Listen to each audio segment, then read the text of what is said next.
azadarlıq hansı formada keçirilməlidir? Bizə din bu barədə konkret bir göstəriş vermir.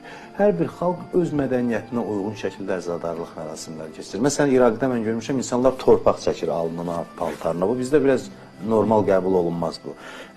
Yəni, Azərbaycan xalqı da əsasən ənənəvi bizdə klassik şairlərimizin, klassiklərimizin mərsiyələri oxunur və sinə vurma şəklində bu qeyd olunur. Yəni, hər bir xalq öz mənəvi dəyərlərini qatıb. Öz mədəni, mənəvi dəyərlərinə uyğun və onun lap teatrlaşmasında da bir qəbahət görmürəm. İstənilən bir faciənin hansısa bir ayin halında təcəssüs. Məsələn, yuğlama türklərdə olub, yəni yuğ mərasimləri olub, sonra indi hal-hazırda yuğ teatrı da var Azərbaycanda məlum olduğu kimi. Yəni yuğ özü bir ənənədir. Eyni zamanda da əzadarlıq ənənəsi. Yəni burada ifrata varmamaq şərti ilə. Məsələn, mən həmişə baş yarmanın, qan tökmənin, hansısa bir ifrat hərəkətlərin əleyhinə olmuşam. Ümumiyyətlə, bilirsiniz, bayaq qeyd etdiyim kimi, bəzi insanlar dindən emosiya hissəsini çıxır, ancaq sərt ehkamçılıq qalır.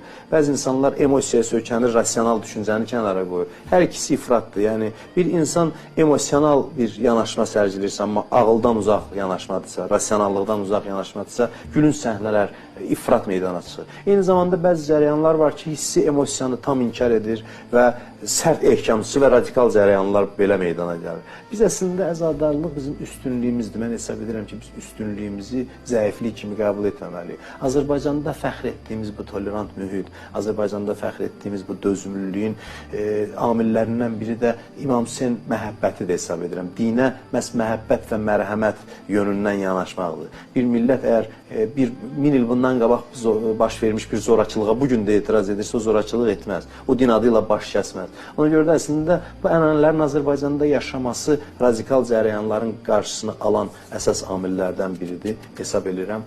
Və əzadarlıq zamanı da bu məsələlər nəzərə alınmalıdır. İfrata aparıb çıxaran, İmam Hüseynin Kərbəla hadisəsinin şəxsiyyətinin ümumiyyətlə mahiyyətinə kölgə salan, onun hadisənin mahiyyətini cılızlaşdıran hərəkətlərdən, sözlərdən çəkinmək lazımdır. Bəli, bu məsələdə xurafatla mübarizə aparılmalıdır, düşünürəm.